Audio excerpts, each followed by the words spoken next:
This is Morning Express. It is now just after 7 o'clock Kenyan time. It is time for us to have our person of interest. And it is a person who, of course, many of us, especially locally, will know that has been in the headlines for one reason or the other. One of those being, of course, what is now being known as the Firimbi movement. It is none other than Opiyo Wandai, the Member of Parliament for Ugunja. He's also the National Director of Political Affairs, Orange Democratic Movement. Welcome, sir, and it's good to have you this morning. Good morning. Good morning. Yeah. Now, let's just start, first of all, with a bit of history and where you're coming from, possibly where you went to school and where you grew up. Well, I'm generally a person of fairly humble background, as it were. I was born in Sia County, went to school in the village, proceeded to high school in the same county. Famous school, I would say, Savagongo High School in Game Constituency. From where I proceeded to the University of Nairobi and I took a Bachelor of Science degree program in agricultural economics. And thereafter, I joined the private sector. Okay.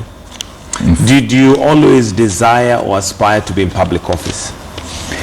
I must say yes. It was during the heady days of the struggle for the second liberation, when I was basically concluding my secondary education and joining university, when I came to realize that it is important for one to play an active role in the public insofar as influencing policy and governance is concerned. If one is to make meaningful impact in the lives of the rest of the people. Okay. Yes. So did you always see yourself as a member of parliament? Because you could still do those things even in the private sector, albeit as a leader. Not so much. You know, there are limitations as to how far you can go in the private sector in terms of advocacy. I did not quite envisage joining parliament, but I came to the realization much later that it would be important for me to be able to influence the direction of things in this country when I hold an elective public office. That came much later. And exactly that's why I decided in the year 2012 to resign from the private sector. Yes, I was working with the British American Tobacco. But then actually I was on secondment to Uganda, Kampala, carrying out my activities within the region, that is Uganda, Kenya, and the DRC. So I was just 1 year into my assignment when I decided that it's time to quit and try my hand in elective politics. Okay. That's exactly what I did, and I came back home in early 2013, just before the elections, really, and campaigned and won the nominations, the ODM nominations in my constituency of Ugunja, and went ahead to become the MP, the first MP of that constituency, which I am proudly... It was your first time at your hand at politics, and you made it to Member of Parliament? My first time at elective politics. I had been an activist quite early in life, when I was at the university. Okay. Yes, and in fact, I was instrumental in a lot of things. Yes.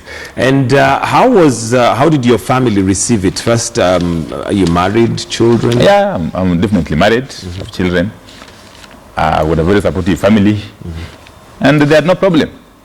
Remember, I'd been in the private sector for about 14 years. Yeah, it was time for change. And this was a calling, really, I would call it so. Okay. Because I thought now this opportunity for me to give back to the society in a more pragmatic way. Yeah. Okay, so they had full support for you and no resistance or reservations whatsoever? No, I didn't encounter any resistance or reservations of any kind. Yeah. How would you say your family has helped you to be who you are today? Well, you see, ultimately, the family is the place where you go back to at the end of the day. Yeah. And I must say that peace of mind has been really made possible by the environment within the family setup. Okay. Yes. Then moving on to your now political career, any regrets so far? You've now been Member of Parliament for Ugunja now for what, 3 years? What has the experience been like? Is it what you expected? No much surprise, really. Yeah, and I've got no regrets for what I've been able to do within these last 3 or so years. Firstly, I think I've been able to create a difference, make a big difference in my constituency, which is, as you know, is a new constituency. Yeah, working closely with the community, the constituents, the stakeholders, the professionals, and partners. We have been able to identify projects to undertake within our strategic plan as a constituency, and we've made serious steps in terms of transforming people's lives in a number of ways. Yeah, so that in itself is satisfaction. Okay. For me. So you mentioned that one of the things that drove you into politics is the fact that you felt you wanted to make a difference, and this you could do by being a member of parliament. What difference, quantifiable difference, can you say you've made in Ugunja? I would take a long time really to enumerate. Maybe just the highlight. Yeah, but you know, we as a constituency, we did set out. Of course, I mentioned to you earlier on that my background was in corporate world. In the corporate world, we are organized, you know. Yeah. What I set out to do was to involve my constituents in establishing or coming up with a strategic plan, which was to run from 2013 to 2017. Okay, that strategic plan is anchored on 8 pillars, which I could mention to you quickly. Okay, it's agriculture, it's education, it's health, it's infrastructure, it's environment, it's women empowerment, it's youth agenda, and is on the disabled and vulnerable groups. We have been able to make strides against each of these 8 pillars. I can mention to you in passing, on education, for instance. The kind of infrastructure development we have undertaken in the schools is phenomenal. In the last 3 or so years, we have been able to establish a university campus for the first time in that region, within my constituency. The Jaramogi Oginga Odinga University now has a fully fledged campus in Ugunja constituency, which is providing university degree programs. Something that was unimaginable not so long ago.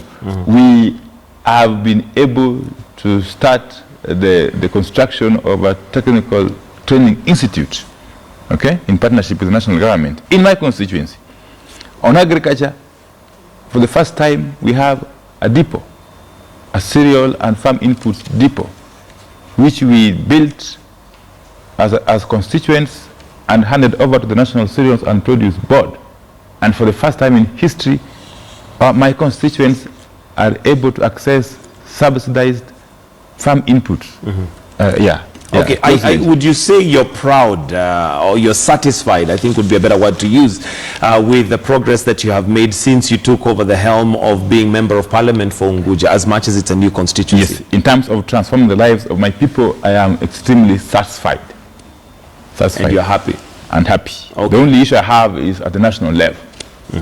Yes. All right, we'll come to the national level. And if you're a member of the Ugunja constituency, or possibly a Kenyan who maybe lives in that area, or has anything you'd like to ask the Honorable Member of Parliament, we'll give you a chance to do that as we're going along, because he said he's satisfied with what he has delivered so far as a Member of Parliament. But of course, we'd also like to hear from your constituents as to whether they too have the same sentiments as you do. But let's now come to national politics. And of course, you have also being a member of parliament, what would you say you've done or made? What difference have you made in the national level as a member of parliament? Firstly, I've been a very active member of parliament from the very word go.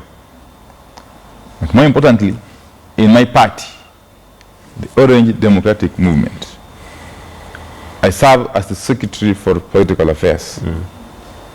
So I'm very much involved in discourse that concerns the national agenda. I'm also involved in policy formulation within my party. So I'm very much alive to the happenings at the national level. But the biggest problem that we continue to face as a country is the culture of impunity, which this government, the Jubilee administration, has continued to perpetrate in this country. That is a battle we have continued to fight, and it is not yet won. Yes. What strides or what advice do you have for the government that they would have done differently that they haven't done? You know, firstly, this government came to power against on the basis of specific promises. Their manifesto has that. Their manifesto, okay? But the fact of the matter is that 3 or 4 years down the road, they haven't been able to deliver on any of those promises, I can tell you. But more importantly, this government has set out to reverse the democratic gains, the gains that came about with the promulgation of the very progressive 2010 Constitution. So we had to fight this government on 2 fronts. Fighting it on the basis of its failure to deliver on the promises they made to the people. Because when they fail to deliver on those promises, our people are also affected. Because our members are Kenyans who deserve services, who have a right to the services which must be offered by this government. So when they fail, our people suffer. And so we must be concerned as a responsible movement. Okay, we've only got a matter of a few months before we get to 2017, and what has been the trend so far is more of criticism rather than solutions. Now, the question I asked is, what is it that they would have done differently? Yes, there are failures, and as the opposition, you certainly are there to highlight some of those failures and keep them to account. However, as the government in waiting, as the opposition calls itself and would like to put it in, that remains to the people to decide. What solutions would you give the people of Kenya? We do not have to provide solutions. So when we have a government in power, what we have is alternative agenda, okay? Alternative programs, which we would implement if we came to power. That must be understood very clearly. But more importantly, this government, I have said from the very beginning that it came to power on the basis of specific agenda. And I've been saying that this agenda has not been met or has not been fulfilled. But the biggest obstacle to the realization of the Kenyan dream under this administration is what I would summarize as rampant corruption. Rampant corruption. Secondly is politics of exclusion. I would call it tribalism. Okay? And lastly, I may call it incompetence. So those 3 combined is a little concoction that can actually kill a country. And we have seen the country going slowly to the dogs under this administration. So as a responsible government in waiting, as a progressive movement, we cannot sit back and watch this happen. And that's why we continue to remind the government that you've taken a wrong direction, that you're leading the country in the wrong direction, that you need to change for the benefit of the country. That is not simply criticism. That is being responsible, in my view. Okay. Yes. So would you say the Orange Democratic Movement, and CORD by extension, is ready for 2017, given some of the cracks that we seem to be seeing? There are no cracks. We have three core principals who have all declared that they're going for the presidential ticket. I'm wondering why the media is preoccupied with imaginary cracks in or code. Why they have got more serious problems in Jubilee. You have forgotten that Jubilee has now failed to bring together their parties, to dissolve their parties and form one party as they had set out to do. They have failed for I think the third time. And the media is not talking about it. Nobody is giving us an explanation as to why they have failed.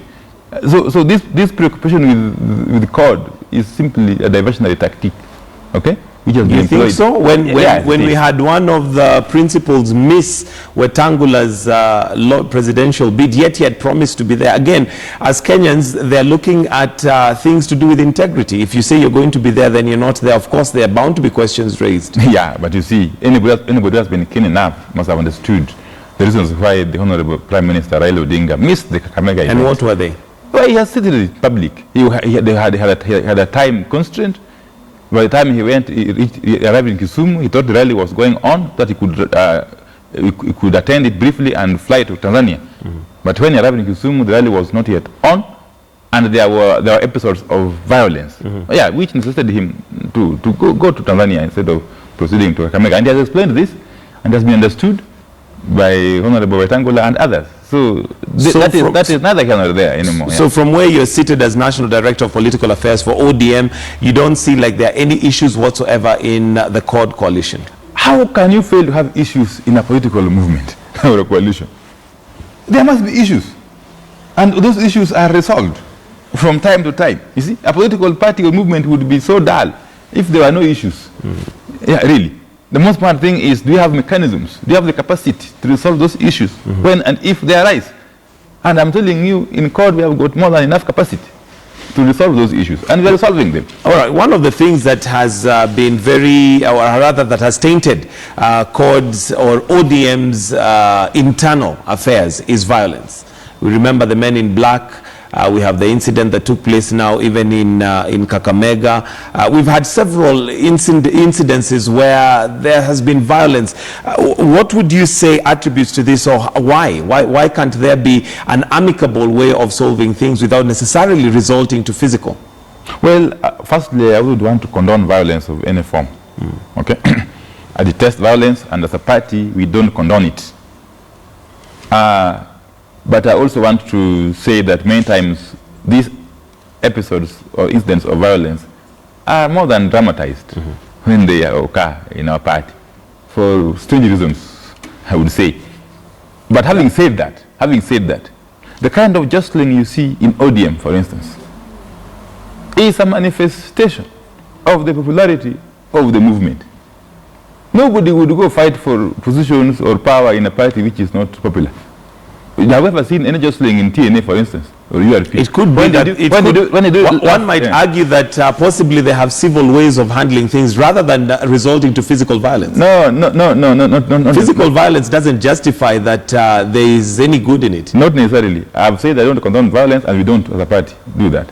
The most important thing I'm trying to say here is that sometimes when you blow these issues out of proportion, then the public is misled to believe that the pictures cannot lie, videos cannot lie. When we see people throwing tables left, right, and center, when you have tear gas canisters thrown, that is not dramatized. That is just factual. I have said, yes, that we don't condone violence, and in fact, where it has happened, we have taken specific action against those culpable, really. That demonstrates how serious we are against this vice of violence. But again, the point I'm trying to drive home is that you will continue seeing jostling within our movement. Are you almost agreeing that jostling is something that we cannot do without it within the ODM party? Jostling is not necessarily bad, you know.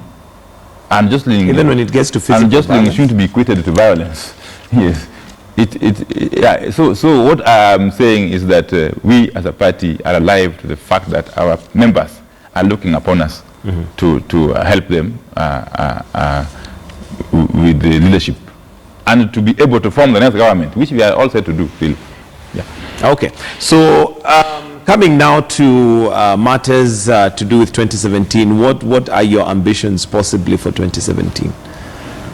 Well, are you still going to go for Member of Parliament? At a personal level, I don't think I've got any other ambition for now, rather than continuing to serve my people of Ugunja in the capacity of Member of Parliament, if they give me the mandate again. Okay? Okay. Yeah, I have no doubt, of course, given what we have done in the past 3 years, that mandate, I will get it when I ask for it. Shortly, we're going to allow the public to maybe just let us know what they feel about your having delivered what you've said you've delivered. But one of the things, of course, that happened is the State of the Nation address that took place about a week and a half ago, where the President is constitutionally required to give a State of the Nation address. There is rules and regulations that govern that State of the Nation address as to how members of Parliament are to behave, and I believe it is well, one that is said it shall be listened to in silence and no questions after. But before we even get into that, let's just have possibly one of the incidences that took place, and of course there's been debate around that, and has brought birth to what is now known as the Firimbi movement. But let's just have a clip of that as the Honourable Member of Parliament was lifted out of the chambers.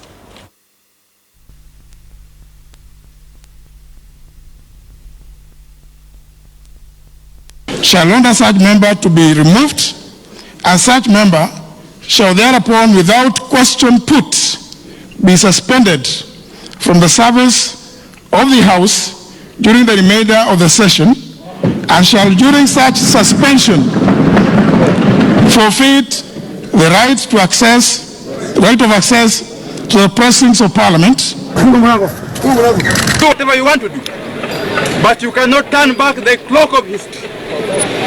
This country has come far, and there's no way we shall accept anybody to bring back dictatorship as we watch. Okay, so that is the Honourable Member of Parliament as he was thrown out after, let's just say, being disruptive during the State of the Nation address by the President. And let me first of all give you an opportunity to tell us what was going on. What led to all this? You know, it's interesting drama. Firstly, you must understand that when we sit in Parliament, we sit there on behalf of our constituents who have sent us there. That's the first thing that must be understood by all. But secondly, the President is not a member of Parliament. He comes to Parliament on the invitation of Parliament, which includes the members thereof. And thirdly, Parliament is a house of debate. It is the only forum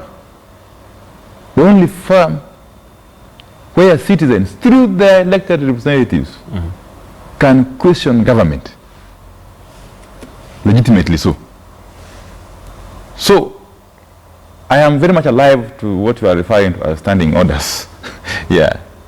They are what guide our debate and conduct every day, every now and then.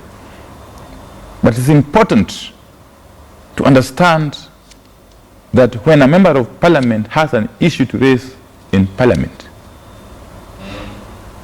that member of Parliament must be understood, must be listened to, under any circumstances.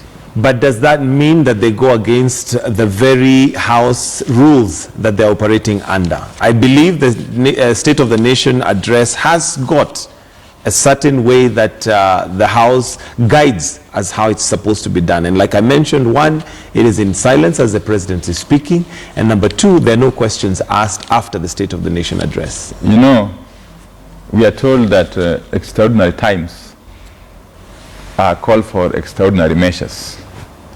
Firstly, we did raise points of order. Not only me, several other MPs, with the Speaker, so that we be given an opportunity to voice our concerns, which are the concerns of the people we represent. Before the President could gave his address. And these are very genuine concerns, because we are coming from a background where the president had given a set of the nation address a year ago. Okay? And we have seen, instead of things improving, they have degenerated. In fact, we have moved from bad to worse on all accounts, really. Corruption, what have you, impunity. So we therefore had wanted the president, before he makes his speech, to listen to us. And the only person who could give us the opportunity was the speaker. Weren't there other forums that possibly you'd seek the president's ear other than this particular one? And of course, you know, use those avenues before coming to a point where you literally hold, if as it were, the country at ransom, waiting for the president to speak for more than 30 minutes. There's nothing like holding the country at ransom. Yeah, the country must be able to wait and listen to its leadership in the House. Because yes. Opiyo Wandai has something to say? Serious issues to raise with the president through Parliament. So must the country wait because Opiyo Wandai has something to say? Well, if aren't there other avenues that could have been used? Let me tell you, we have been calling for dialogue with this government for now 3 years. For now 3 years. Mm-hmm. There has been no willingness on the part of define the dialogue. When you talk about dialogue, what exactly do you mean? Well, is it sitting one-on-one with the president? Not the president. We could sitting together with the president's party, okay, and representatives, including himself, okay. But the fact of the matter is that we have been asking for an opportunity to be able to discuss the issues that we feel are pertinent, the issues that are of concern to the people of this country. The issues that, if left unchecked, if left unresolved, could actually slide this country back to the days we have come from. So these calls have met deaf ears. We have not been able to get a positive response. So therefore, Parliament provides us an opportunity, and it did provide us an opportunity when the president came, for us to be able to ventilate. Well, now, the speaker, of course, declined, citing provision of the standing orders, okay? And therefore, we went ahead to protest in the manner we knew best, under the circumstances. Nobody really disrupted the president's speech. We basically voiced our concerns. Nobody disrupted his speech. He had to wait for 30 minutes for the whistleblowing to stop. Well, you see, parliaments all over the world have never been known to be like church functions, okay? Parliaments are battle theaters, so to speak. They are theaters where people disagree. People agree to disagree. They are theaters where people exchange views. They are theaters where people express their feelings in the manner they know best. And this must be seen as democratic. I think we are still having a problem in this country, where even though we are living under new constitutional dispensation, the mindset is still of the past. We're still having people living in the past. People who still think that this country has not moved an inch. The issue may not be the fact that you have to raise your concerns and that you're not given a forum. The issue is how it is done. It's not that it was done, but how it was done. Well, I have said that extraordinary times require extraordinary measures. It seems like this was a well-orchestrated plan. Would you agree that you had actually pre-planned to have this happen, regardless of what the speech was going to be? I wouldn't say that. Then how did you have the whistles in hand? Well, maybe it's a coincidence that it happened that a number of coincidence that all of you had whistles at the same time. Not all of us, of course. Yeah, it could be a coincidence. Did you have a whistle? We didn't even foresee I had a whistle, of course. We didn't even foresee the speaker refusing us the opportunity to talk. How can you say this was not premeditated when a number of you, especially from ODM, had whistles? It seems like you had a meeting before to agree on how to disrupt this meeting, regardless of what the president had to say. Let me tell you, there is no meeting you can ever have, a political meeting for that matter in this country, which is not known by the intelligence. Okay?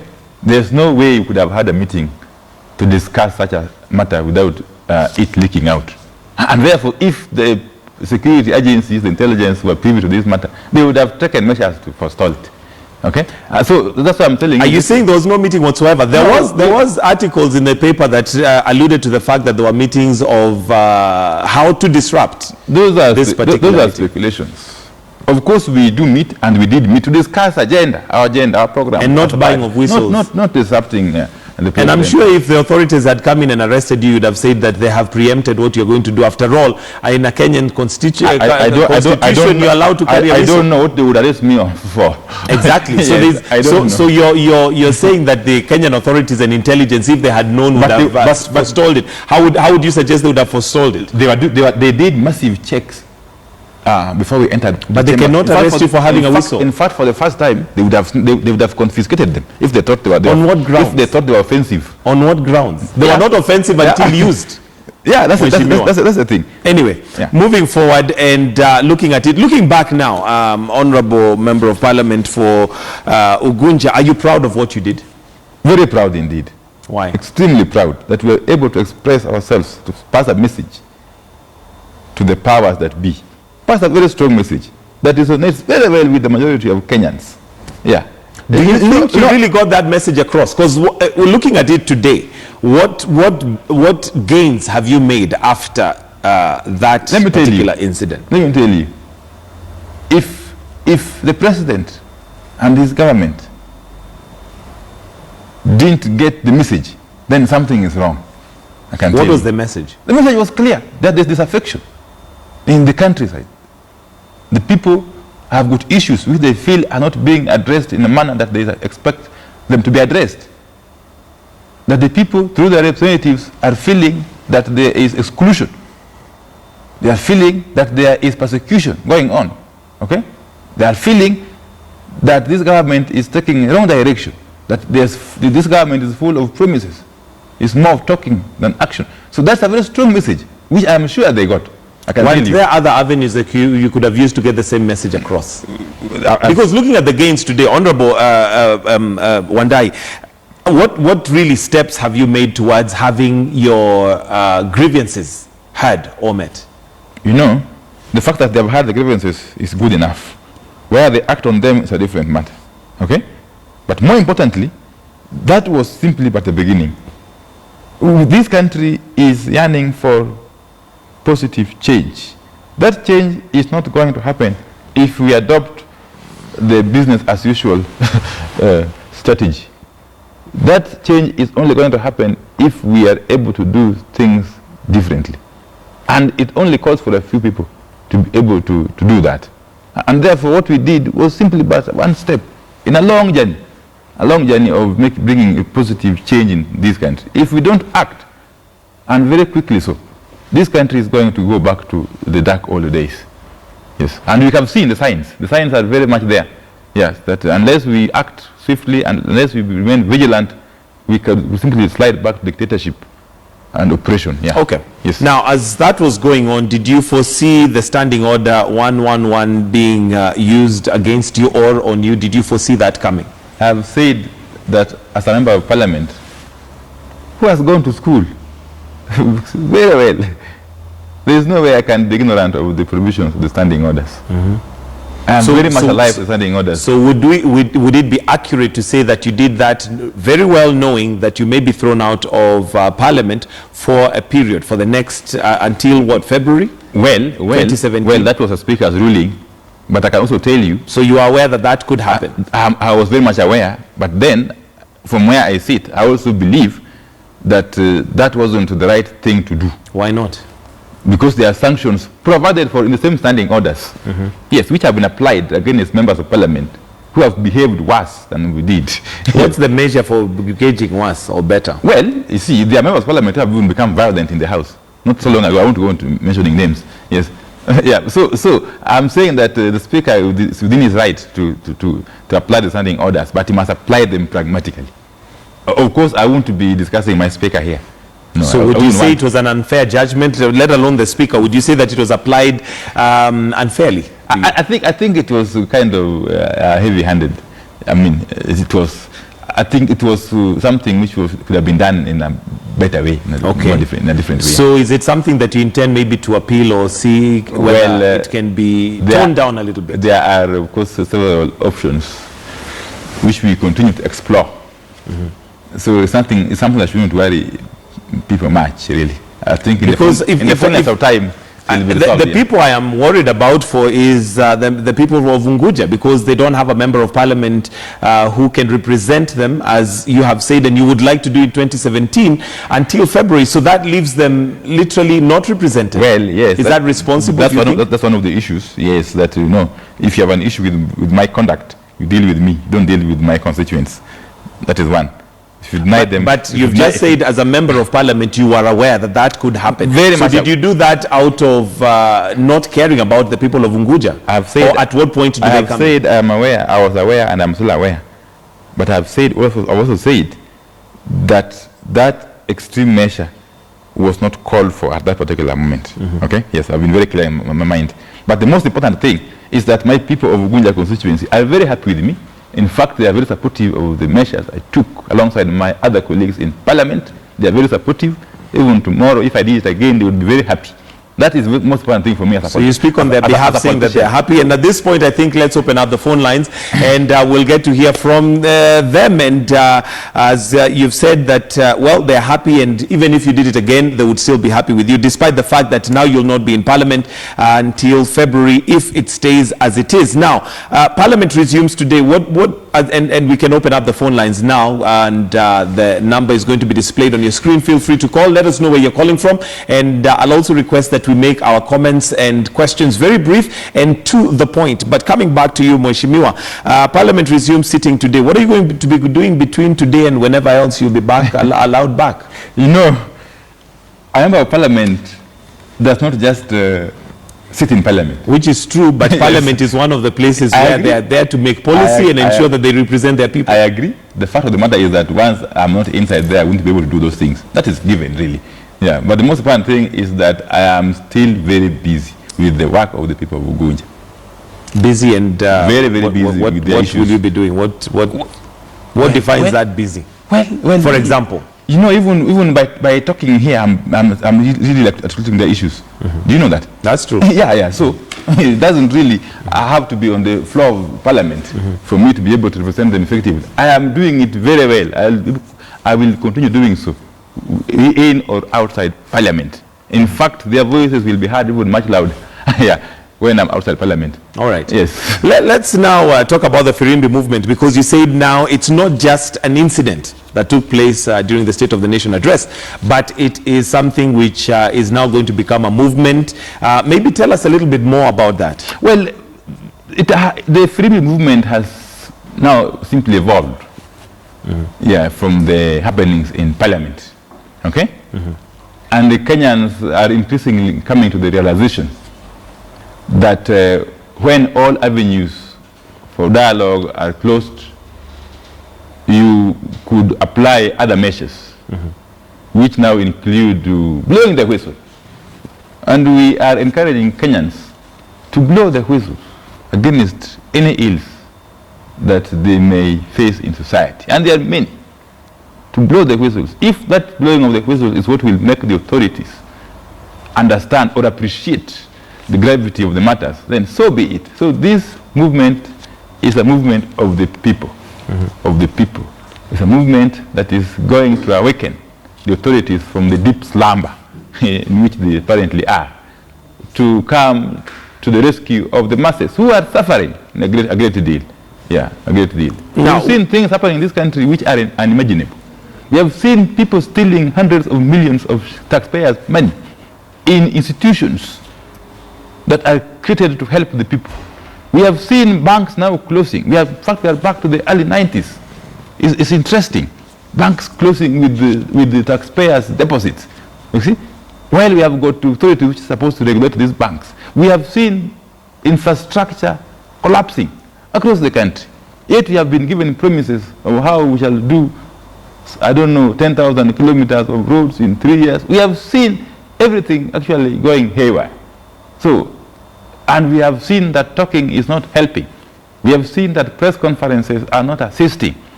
We have seen again that rallies are not even helping either.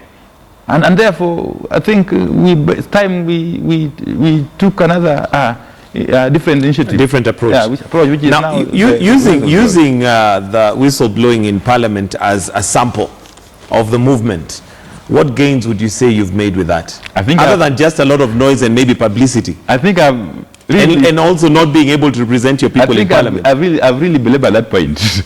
Yes, that even if you don't respond to me, but you've understood me. Even if the government rubbishes our actions, the point is made. I'm sure where they are sitting, their conscience has been pricked. Okay. Yes. All right. One of the other things that you've been quoted as saying is that you will storm the IEBC. Let's first of all start with the IEBC being an arbiter for 2017. What are your concerns with the IEBC? Every Kenyan knows that the IEBC as currently constituted is thoroughly discredited. And on various accounts. One, we are aware that a number of officials of that organization, of that commission, are under investigation, under active investigation by the Ethics and Anti-Corruption Commission. We are also aware that some of the crimes against which they are being investigated have landed some people in jail in the UK. We are very much aware, and this is on record. So, and we are saying that a commission that is charged with the responsibility of overseeing elections, and elections are a matter of life and death, you know, all over the world. Elections can make or break countries, you know. It's not a child's play. So a commission that is supposed to oversee an election must be like Caesar's wife, beyond reproach. So the very mere fact that officials of such a commission are being investigated for corruption is something that should worry everybody. And I am amazed, yes, that anybody in his right senses could still be defending this commission, thinking that we are simply playing politics. It is a serious matter that the sooner it is addressed, the better for this country. And there is no way, I can tell you, we as ODM, let me talk for ODM, not even CORD, we as ODM are going to go into an election supervised by the IEBC as currently constituted. Let that message sink home very, very clearly. That you will not? It will not happen. So it will not happen. And I'm not saying we shall boycott. No elections will happen under this IEBC as currently constituted. As ODM, you can authoritatively say that it's not going to happen as they are? Yes, that I can say. What then are the plans for ODM? It's what we have been saying. We have been calling for dialogue. We need to approach this matter in a bipartisan manner. We need all parties to come to the table and agree on the best way forward. We are very much alive to the constitutional requirements, okay, of changing the commission and what have you, okay? That much we are aware of. But we are saying, let's not just box ourselves in one corner. Let's think broadly. You have an opportunity here to give solutions and let us know what would be the way forward. And now that you've said ODM authoritatively will not go into the elections with IEBC as it's currently constituted, then I think it behooves you to let us know what is the solution, what's the way forward. We had proposals which were contained in the Okowa Kenya referendum bill, okay? Which proposals can still be implemented even without the referendum, if there is goodwill. And that goodwill has to be there, because the alternative is something you don't want to contemplate. You know, I can tell you. Is that even an alternative? Well, if we don't want to contemplate it, is it really an alternative? It's a terrible prospect. Okay, so and time is running out. The window is closing very fast. Okay, the window for this dialogue. You know, elections have to be negotiated. You like it or don't like it.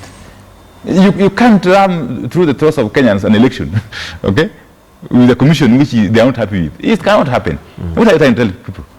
You see, that you can decide to go to an election with a commission which majority of Kenyans, even if not majority of Kenyans, even if they are just half of the population, are against, and then you think you will legitimize that election through fiat, or through police or the military. It cannot happen. Yeah, it will never happen in this country, I can tell you. But be as it may, IEBC is an independent commission which is constitutionally in place. So the fact that there is noise from one end or the other does not necessarily mean that they are wrong. And that's why we're saying, why not give defined solutions as to what is the way forward? Should they vacate office and maybe have new officers? Now that you mentioned there's quite a number, and it is true, who are under investigation. Yes. That is not with doubt. But do we need to change the office bearers? Firstly, I need to correct you. It's not just noise from a section of society. There are genuine concerns, very, very genuine concerns. But secondly, I've also said that we know this is a constitutional commission, which is anchored in the Constitution. True. And therefore there are ways of dealing with it. Mm-hmm. Okay? Mm-hmm. Which ways we are saying cannot apply now. Mm-hmm. Okay? Given the circumstances under which we are operating. So the only plausible way is for us to come together in the spirit of the IPPG of 1997. Okay? You know, President Moi was a very strong man. I am sure you know that. True. Yes. He was a very strong man. And he knew when to give in. Mm-hmm. Yes. And when to stay his ground. So his wisdom really dictated that the IPPG happened in 1997, and he saved the country. Yeah, he saved the country. Mm-hmm. So we are saying it's not asking too much for this government to understand that what we are heading into is likely to be nasty if we don't treat it, handle it carefully. But like I mentioned, and maybe I'll repeat, that it is an independent commission. So is it the government to blame? What's the government supposed to do about it? You see, the government, those in power currently, should have got more interest in ensuring that peace prevails in the country. But you see, they've also complained that the commission is one-sided. Whenever the opposition calls or says something, they're there to listen. So there's concerns, as you have called them, to use your words, from both sides of the divide. Whereas they are equally players on this field, okay, and contestants. They have got a higher responsibility in terms of ensuring that the country remains together, that there is stability in the country. That is very serious. You know. And they might argue that their responsibility there is to leave the IEBC independent as it is. That would be because again, if they interfere, then we'll come out and say, look, this is interference with an independent body. That would be reckless, to say the least. In fact, I wouldn't imagine anybody thinking like that in government.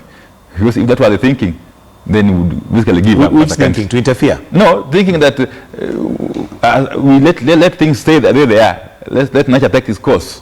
Yes, it will be irresponsible, to say the least.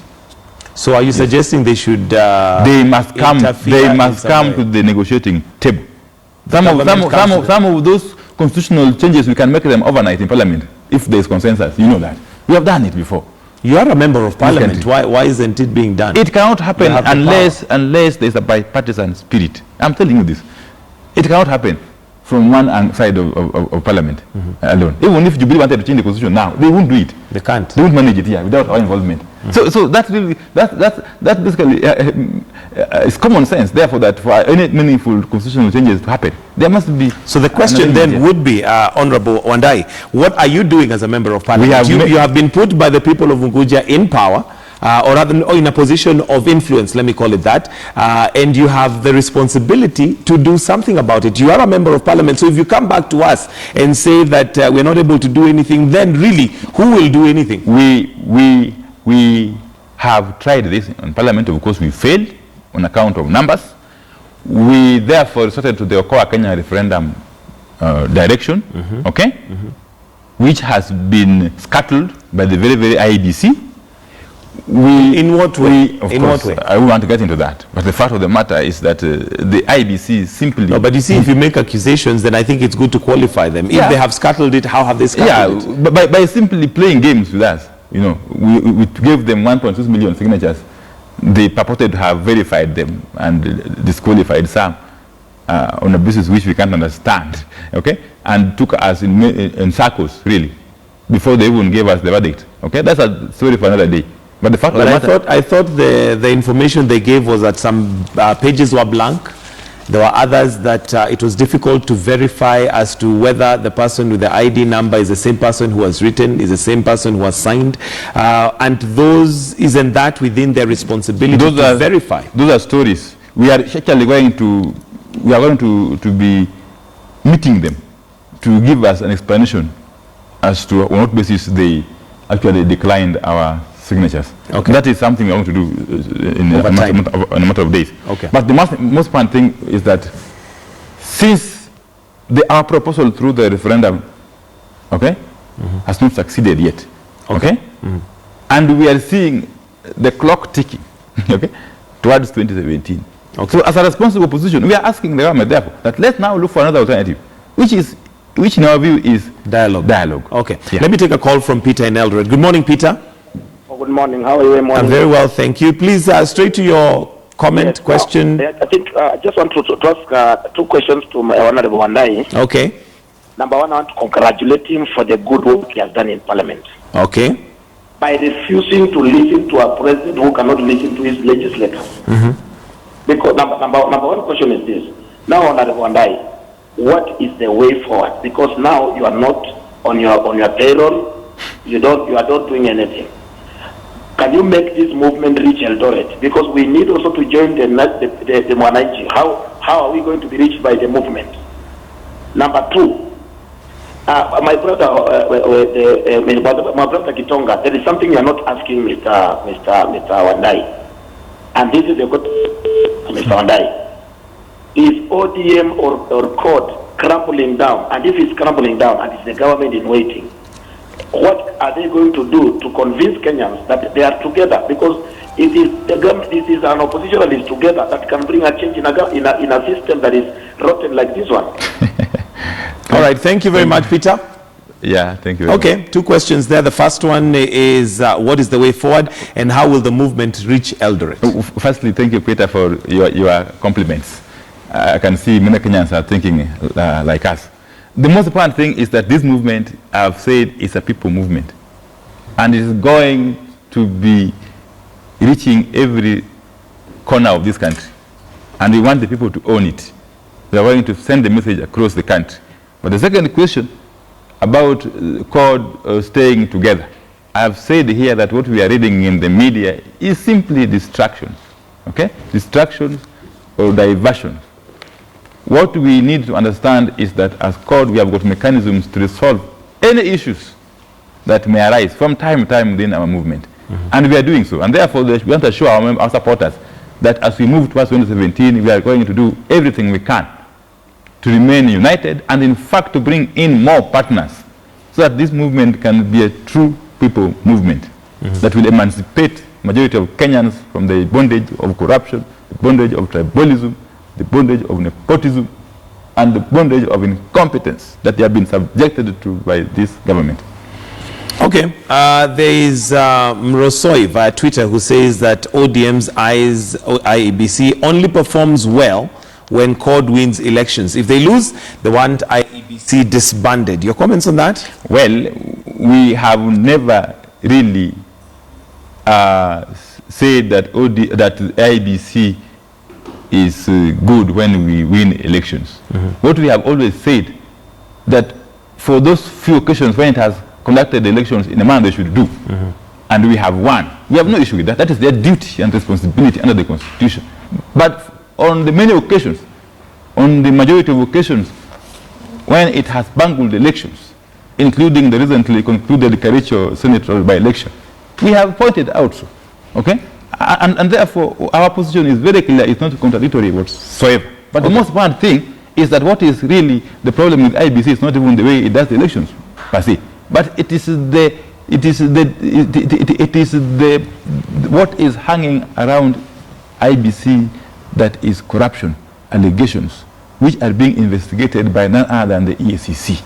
That in itself would discredit the IEBC, even regardless of the way it whatever. Yeah. All right, let's take a call from Akiba in Mtwapa. Good morning, Akiba. Morning to you. Yes, go right ahead. Mine just to commend Mr. Opiyo for what he did. Okay. Yes. Secondly, morning to you. Sorry? Mine first is to commend Mr. Opiyo for what he did. Yes, we got that. He sent the message around the country because that's why today we have a conversation with Mr. Opiyo. Okay. All right, I think we've got your point, Akiba. Maybe coming back to you, Honorable Wandai, as we are winding up, possibly what would you like your constituents to know now that Parliament resumes today, and if things remain as they are, you may not be able to participate on the floor. How will you represent them, and what's your message to them? Before I get to that, I just want to appreciate the kind of support this movement is generating, all the way from Eldoret, as you heard Peter say, and now Mtwapa in the Coast Province. That is very encouraging indeed. And it tells you what the country is thinking. But having said that, my constituents should have nothing to worry about. Everything is under control. And I have said now that even more than ever before, their voice will be heard loud. Okay? Okay. Yes, within and outside Parliament. And on the issue of Parliament, we are addressing it in the best way we know. Possible. Yeah. All right. Honorable Opiyo Wandai, Member of Parliament, Ugunja, ODM National Director of Political Affairs, was our person of interest. Thank you very much for joining us in the studio. Thank you very much. And we're wishing you all the best, even in your future, politically speaking. And that's where we're going to wind up not Morning Express, but person of interest this morning. There are quite a number of comments that have come in fast and furious. I'll read them as we carry on, since Morning Express is not yet over. We'll wind up right there. We've got news bulletin coming up, but also we'll be talking about your money. So do stay with us right here on Morning Express.